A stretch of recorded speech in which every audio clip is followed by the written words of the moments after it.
Hello there, everyone. Today we're going to be talking about the book of Judges. Specifically, we're going to look at Judges 17 and 21. And what we're talking about today is this concept of sin and how Israel sinned against God in the book of Judges, and specifically in Judges 17 and 21. And we're specifically going to look at Judges 17:6, which says, in those days, it's talking about this past time of Israel, Israel had no king. All the people did whatever seemed right in their own eyes. And again in Judges chapter 21, we see the exact same verse. So Judges 17:6 and Judges 21:25. In those days, Israel had no king. They had no king. All the people did whatever seemed right in their own eyes. It's interesting that Israel had no king. We might be thinking of an earthly king, but there was no need for an earthly king in Israel. God Almighty was their king. But the simple fact is, Israel did not acknowledge or live as if God were their king. In fact, the situation was badly reversed, in that each person was their own king. See, this is an issue of authority. Who was the authority over their actions? Was it God and his revelation in the Holy Scriptures? It wasn't, because each person did as they saw fit in their own eyes. See, they had returned to the old sin of the garden. Remember, in the garden, humanity had taken over and redefined truth to mean whatever they wanted it to mean. See, we remember that the serpent said to Adam and Eve, or to Eve, that if you eat of this fruit, you will be like God. And then you will know truth. You'll be able to redefine truth. So in this time in Israel, it's like each person became their own king. There was no king. There was no God Almighty that they acknowledged over them. It was a land of millions of little kings who did whatever they pleased in their own eyes and decided things in a sort of vacuum with no ontic referent, no outside reference point for truth. So how do we see this today play out in our own day and age? And I think we see it every day, don't we? I mean, when a woman goes into an abortion clinic with a healthy baby in her belly, she must say to herself, this baby is not alive. It's just a fetus, just a clump of cells. See, she has redefined reality. She has become God in her own eyes. When a gay couple join together and go to be married, they tell themselves, this is marriage. They reject what God has decreed marriage to be, which is between man and woman, according to Genesis. When someone watches pornography, they tell themselves, this is okay. They reject the holiness God has requested of us. And they reject the very concept of divine accountability. They become gods unto themselves. I see this all over our society. When a child is sex trafficked, or a husband beats his wife, or a young man tries drugs for the first time and is quickly hooked to opioids or heroin or meth. When young people engage in the hookup culture in the bars or in college dorms, and even when people take their own life, or engage in overeating or gambling, or rape or child abuse. All these situations in modern society and thousands of others all come down to one core fundamental truth.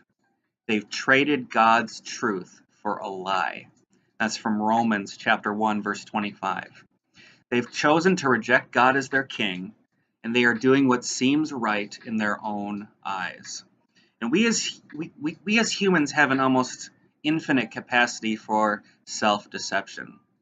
And we don't like any sort of accountability or guidebook for life. We want to do things our own way, and we have no trouble lying to ourselves to get what we want. It's true. It may be hard to accept, but it's true. So just like in Judges 17, when Micah's mother makes an idol for him, and he worships the idol, we too, in our day and age, we make our own idols. We exalt ourselves, or we exalt a substance, a drug, or we exalt sex, or we exalt our marriage. and we reject the authority of God to be that ultimate guide over our lives. And again in Judges 21, we see the most horrific circumstances, with tribes of Israel being wiped out, and then problems flow out of situation to situation, and the elders eventually give consent for the Israelites to take wives by stealing them in the night, lying in wait like criminals, all these terrible things, and these events that are generated just by disobedience to God's commands. We see women violated, kidnapped, and forced to become wives to husbands they do not know or desire. And this situation also reminds me of modern times. I think of the sex slavery systems in our country and across the Western world, where women and children are kidnapped, forced into a lifestyle where they'll be raped repeatedly until near death, then murdered and discarded. Few horrors can truly be imagined even from ancient times. This also reminds me of the recent sex scandals coming out of Hollywood, where we see that there was a culture of sexual abuse in the industry. And we've heard more recently about pedophilia in Hollywood, underage women and children being used and abused by an elite class in our society. It also reminds me of the sex parties that take place in Silicon Valley in the technology industry, and that women who want to move forward in the tech industry have to submit themselves to these sex parties if they want to know the right people and get good positions in the industry. But it just goes to show that once again, when a society rejects God and ejects God and decides they don't need God, then each person will do whatever they decide in their own minds to do. I'm sure these people tell themselves that there is no God, and that they're just evolved biochemicals coming from nothing and going nowhere. So if that's true, they reason, why not just indulge every urging they desire? They've deified themselves, and they do what they desire to do, because in their worldview, they are the ultimate authority and definer of reality. We can see how this way of living is fundamentally destructive to society. Yet it's repeated time and again in the Old Testament, in the history of Israel, and it repeats in world history today in the development of Western civilization and the United States. The United States used to be a much more country much more grounded in the Bible as the common worldview, the shared value of the past of the people. And now we see growing anarchy and unrest because a different worldview, naturalism, is attempting to supplant the Christian worldview.